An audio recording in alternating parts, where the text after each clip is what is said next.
Times are changing. That much is clear. As we watch the leaves on the trees change with the passing of time, the relationships that we seem to hold in a permanent stronghold are now held in the grasp of fickle fingers. Everything could be for nothing, and nothing could be for everything. I don't hold the answers, nobody does, not really. Only time will tell. But what I do know is that relationships are the foundations of everything that we hold dear, and even the things not so much. Because without either or, would we really appreciate the things we do indeed hold dear? Would we appreciate the value that their existence encompasses? That's for us and our innate intuition to decide. So we applied for the funding, put together a bid to be a pilot site. We didn't get that bid, but they loved our idea so much, they said, have this money instead, use this money instead.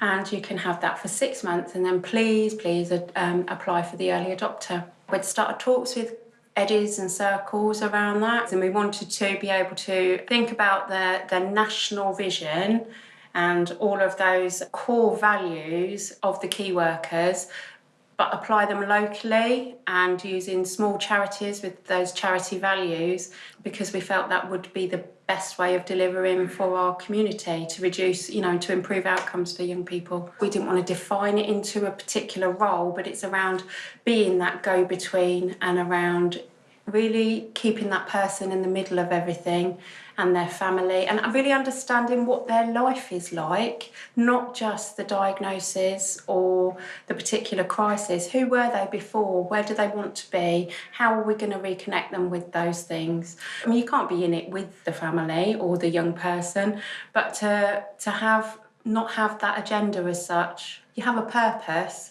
but like I said, it's not about doing an assessment. It's not about creating a service around them. It's around communicating with all the different parties and making sure that everybody understands. That's the fundamental vision of the key work, and working with the young person and making a plan around what's important to them outside of all those other really, really important things. I think the light bulb moment really was around communication, and how you could sit in a meeting and everybody feel like they've expressed or have a shared vision. I think the key thing is communication and advocacy. If you could pick out two things.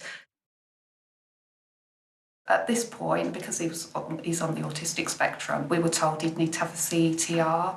I'd never heard of that. We had our first one in September of 2019, and that's when I met Abby, and she was brilliant, really helpful, was always on the phone, texting, emailing. I think it was that she presented a bit more of a human face, because obviously you're dealing with highly qualified professionals. They understand obviously what the bloods say about this, that and the other, and what's happening inside his body. I've always felt she realised that he wasn't just an illness. He was a whole person. He had hopes and aspirations. He really had wanted to stay in college, and that was all taken away from him. And she tried everything in her power to get college to let him come back in. Other things that he could explore if he couldn't get back into college, like art courses. Even though he was severely ill, it was that finding another way to possibly treat him, to distract him from how ill he was, and maybe trying to focus his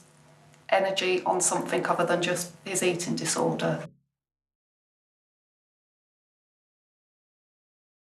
Yeah, definitely, because it's that all those separate parties, and you almost have to explain everything to each one of them repeatedly. And obviously it's really stressful, and you'll think, I missed that out, I didn't tell them this, and it's all those things. And I suppose it's, not having to constantly repeat yourself. Our daughter has been in hospital for a very, very long time. There was times when we really lost hope. And what was luckily recognized by NHS and the people also, especially specifically in hospital, they obviously have known her journey, and they knew there needs to be more help and support than just coming home and, leave you to it, a little bit of comes work and that's it. And this is how Circles got involved, because it was said she needs probably an individual support worker who, helps her to get into the community and not just us, but also does some kind of work with her to help her prepare her, for example, for school. One other thing was recognized that obviously if that wouldn't have happened, I had to give up my job. And that is quite important. Also for my mental health to keep doing this. This role of the support worker was actually created specifically for her.